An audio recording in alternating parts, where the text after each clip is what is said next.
Good morning dear students. आज हम कार्य करने जा रहे हैं अभ्यास सागर पुस्तक से पाठ 1। अभ्यास सागर में ज्ञान सागर में जो पाठ आते हैं वही व्याकरणिक रूप में लिए जाते हैं। यानी कि ज्ञान सागर का जैसे हमारा जो पहला पाठ है वो 12 मासा है मूल रूप से, जो कि एक कविता है जिसमें अलग अलग 12 महीनों की विशेषताएं दर्शाई गई हैं। तब उस कविता में जो भी व्याकरणिक भाग है वो सब आप अभ्यास सागर में सीखेंगे। यानी कि पाठ दोनों पुस्तकों में समान ही चलेंगे। एक जगह जहां ज्ञान सागर में आप साहित्यिक भाग पढ़ रहे हैं, सीख रहे हैं, तो दूसरी तरफ अभ्यास सागर में आप व्याकरण सीखते हैं। तो पाठ का नाम है संयुक्त व्यंजन एवं उच्चारण। उच्चारण को पहले समझते हैं, क्योंकि किसी भी भाषा को सीखते समझते जब हम हैं तो पहले उसमें शामिल वर्णों, अक्षरों या शब्दों को बोलना सीखते हैं। तो अगर हम उनका उच्चारण यानी कि उन्हें सही बोल रहे हैं तो ऐसा माना जाता है कि उच्चारण शुद्ध है, ठीक है। और अगर हम सही रूप से उन्हें नहीं बोल पा रहे हैं तो ऐसा मानेंगे कि उच्चारण हम नहीं कर पा रहे हैं या गलत कर रहे हैं। अब बात आती है संयुक्त व्यंजन की। संयुक्त का अर्थ होता है जुड़ा हुआ, और व्यंजन का आप अगर जाने तो परिभाषा ये होगी कि जिन वर्णों को बोलते समय हमें स्वरों की जरूरत पड़ती ही है वे व्यंजन कहलाते हैं। तो इस प्रकार संयुक्त व्यंजन में दो व्यंजन जुड़े हुए होते हैं। आइए विषय को और अच्छे से समझने के लिए हम नीचे कुछ दी गई पंक्तियों को पढ़ते हैं। चैत महीने का प्यारा, खट मीठी सी धूप है, छुट्टी हुई मदरसों की, सावन की शोभा न्यारी, भैया कवार महीने में यह जीवन त्योहार है। तो इस तरह से ये अलग अलग पंक्तियां हमने पढ़ी। अब इन पंक्तियों को पढ़ने के बाद हमने देखा कि हम उन शब्दों को छांटकर लिखेंगे जिनमें कोई भी एक व्यंजन बिना किसी स्वर के है।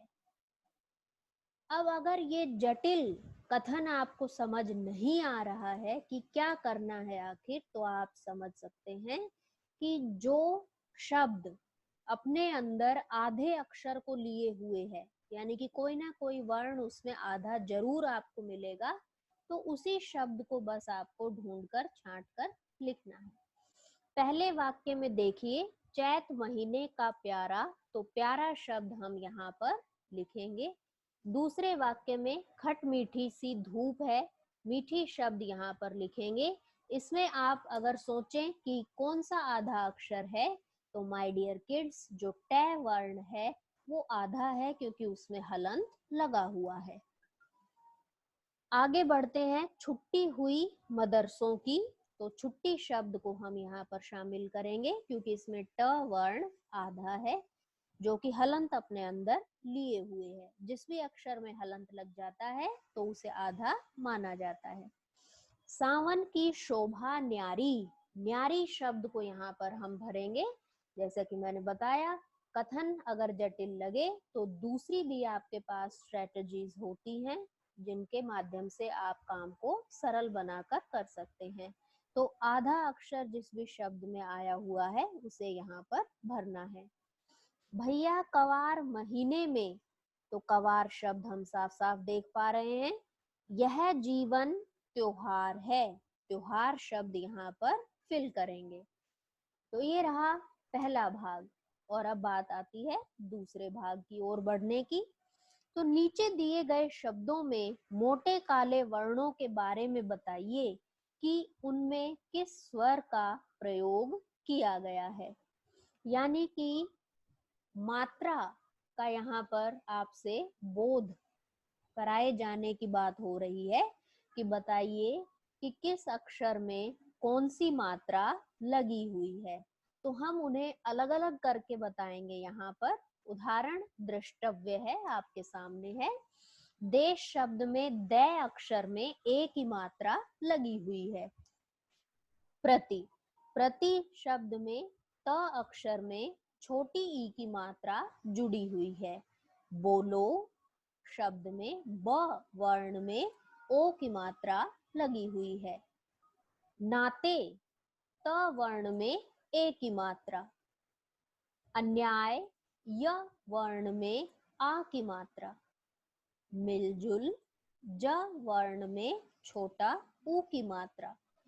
तो जब आप ध्यान से स्टेटमेंट्स यानी कि ऊपर दिए गए कथन पढ़ेंगे तो नीचे दिया गया कार्य करना बहुत सरल हो जाएगा। नीचे दिए गए शब्दों को बोल बोल कर पढ़िए। तो यहाँ पर क्या सीखेंगे हम? उच्चारण करना कि हम किसी शब्द को भली भांति बोल भी पाते हैं या नहीं। नया न्याय, अमल अम्ल, क्या काया, समान सम्मान, सवार स्वाद। तो लगभग लगभग मिलते जुलते शब्द लेकिन उच्चारण भिन्न। इसी बात का आपको शब्दों को बोलते समय ध्यान रखना है। अब जो ये एक पिंक आपको इंक में इस बॉक्स में परिभाषा दी गई है या ज्ञानवर्धक जो बात दी गई है, ये आपको बार बार इस वीडियो के माध्यम से पढ़कर देखनी है। आइए मिलकर देखते हैं। जब दो या दो से अधिक व्यंजनों का संयोग होता है, यानी कि जब दो या दो से ज्यादा व्यंजन आपस में मिलते हैं तो उसे संयुक्त व्यंजन कहते हैं। जैसा कि मैंने जब पाठ का आपको नाम बताया कि आज हम क्या करने जा रहे हैं, वहीं पर स्पष्ट कर दिया था, पर बार बार पढ़ना और उन्हीं दी गई परिभाषाओं को याद करना आपके लिए आजीवन फायदेमंद रहता है। तो जब दो या दो से अधिक व्यंजनों का संयोग होता है तो उसे संयुक्त व्यंजन कहते हैं। संयुक्त व्यंजन में पहले व्यंजन में स्वर नहीं होता और दूसरे व्यंजन में स्वर होता है। तीन व्यंजनों के संयोग में पहले दो व्यंजनों में स्वर नहीं होता और तीसरे व्यंजन में स्वर होता है। याद कर पाना थोड़ा सा मुश्किल है, लेकिन जब आप बार बार अभ्यास करेंगे तो आपको असंभव भी संभव प्रतीत होने लगेगा। यहाँ पर संक्षेप में अगर बात करें तो केवल इतना याद करना है कि जब दो या दो से अधिक व्यंजन आपस में मिलते हैं तो वो संयुक्त व्यंजन कहलाते हैं। बढ़ते हैं भाग 4 की तरफ। नीचे दिए गए शब्दों को ध्यान पूर्वक पढ़िए और उनमें संयुक्त व्यंजनों के नीचे रेखा खींचिए। साथ ही ये भी बताइए कि इनमें दो व्यंजनों का संयोग है या तीन व्यंजनों का। पहला कै भाग उन्हें, आधा ने और है। तो यहाँ पर संयुक्त व्यंजन तो ये है ही, इसमें दो व्यंजन हम यहाँ पर लिखेंगे। नमस्कार, वही समान दो आ जाएंगे। उज्जवल आप देख रहे हैं एक ज आधा दूसरा ज आधा, दोनों जाकर मिल गए व में, तो यहाँ तीन व्यंजनों का संयोग। पुस्तक आधा से और त, पहले दो भाग उन्हें और नमस्कार की भांति यहाँ पर दो व्यंजन।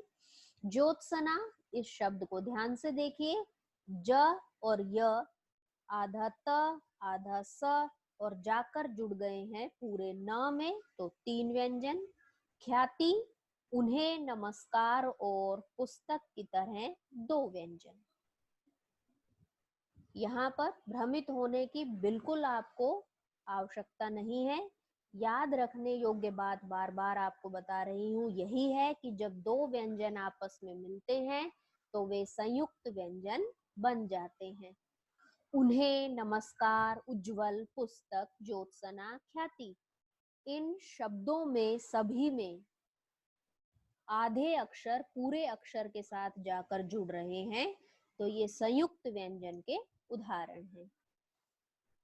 पांचवें भाग की तरफ बढ़ते हैं। नीचे कुछ संयुक्त व्यंजनों के पुराने और नए दोनों रूप दिए गए हैं। पुराना जो रूप है वो अब प्रचलित नहीं है। अब हम प्रिय विद्यार्थियों मानक व्याकरण का अनुसरण करते हैं और मानक व्याकरण में नए रूपों को हम अपनाते हैं। तो क्या करना है हमें कि पुराना रूप, नया रूप, और जो उदाहरण दिए गए हैं उन्हें ध्यान में रखते हुए नया हमें शब्द बनाना है नए रूप से। अगर आपको सुविधा लगे तो उसी शब्द को, जैसे जो उदाहरण में दिया गया है, नए रूप में भी हम लिखते हैं तो आप वो शब्द भी लिख सकते हैं। तो विद्या शब्द यहाँ पर है, इसके लिए आधा द और ये लेकर हम यहाँ पर विद्या लिख रहे हैं। विद्या, विद्या यानी कि शिक्षा, ज्ञान, पढ़ाई।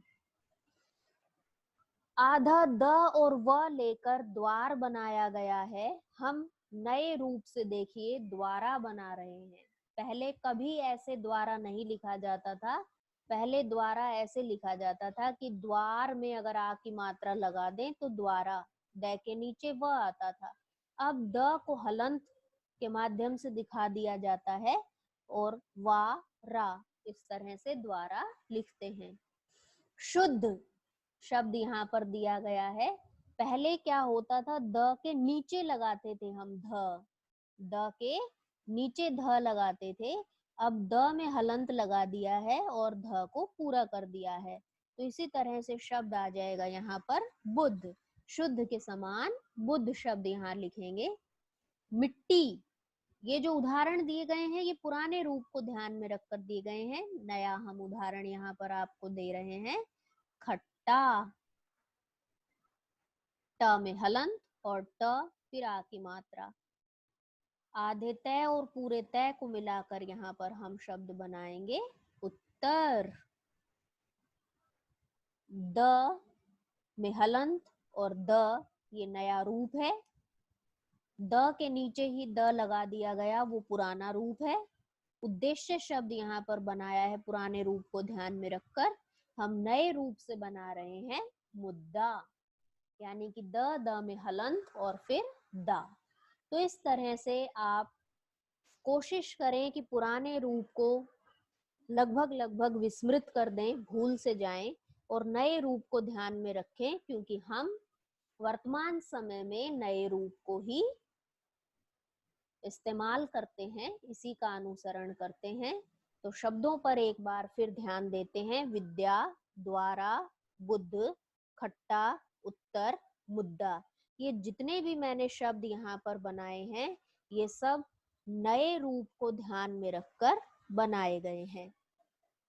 अब बात आती है कि कैसे आप ये जो वर्कशीट की फॉर्म में आपके सामने हमने काम किया, इसे कैसे करेंगे।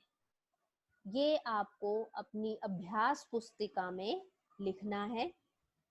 जिस भी भाग में आपको यदि कोई बात समझ ना आ रही हो तो आप दोबारा पूछ सकते हैं। स्वस्थ रहें, सुरक्षित रहें। इसी के साथ धन्यवाद।